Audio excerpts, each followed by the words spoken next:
அவனுக்கு உயர்ந்த திவ்ய பிரபந்தம் அது. மணவாள மாமனிகள் வரிசையா பாசுரம் பாடினார். நம்பெருமாள், நம்மாழ்வார், நஞ்சியர், நம்பிள்ளை என்பர் என்று வரிசையா பாசுரம்.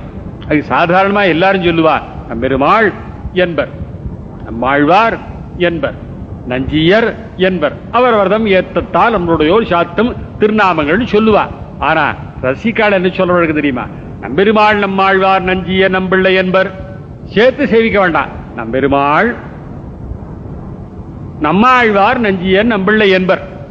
நம்பெருமாள் நித்தியம் சொல்லிட்டு போறான், நம்மாழ்வார்னு சொல்லிட்டு போறான், நஞ்சியன்னு சொல்லிட்டு போறான், நம்பிள்ளைன்னு சொல்லிட்டு போறான். நம்பெருமாள் இருக்காரே திருவரங்க தெம்பெருமான், அவன் நிச்சலம் சொல்றது நம்மாழ்வார் திருநாமத்தை தான், நஞ்சியர் திருநாமத்தை தான், நம்பிள்ள திருநாமத்தை. ஏன்னா அவர் நம்மாழ்வார் அவரை பத்தி திருவாய்மொழி பாடினார் இல்லையா?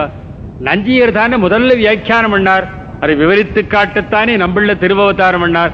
ஆக நஞ்சியர் நம்பிள்ள இரண்டு வியாக்கியானங்கள் தான் சாரமான வியாக்கியானங்கள். பிரிவாச்சான வியாக்கியானமோ 6000 படியோ 12,000 படியோ அதனுடைய சங்கரக விவரண பாவத்தில் அமைந்திருக்கிறதே தவிர நஞ்சியர் நம்பிள்ள வியாக்கியானம் தான் பரமசாரபூதமானது.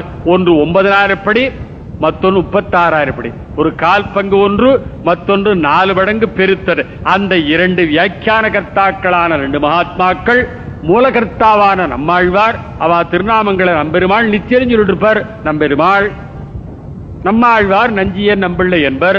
அவர் அவரதும் ஏத்தத்தால் என்ன ஏத்தான்? நம்மாழ்வார் திருவாய்மொழியை பாடின ஏத்தான். நம்பிள்ளைய நஞ்சியர் நம்பிள்ளையா திருவாய்மொழிக்கு வியாக்கியானம் பண்ணின ஏத்தான். அது காலக்ஷேபம் தான், பகவத்கீதை காலக்ஷேபம்னு சொல்லுவா. அந்த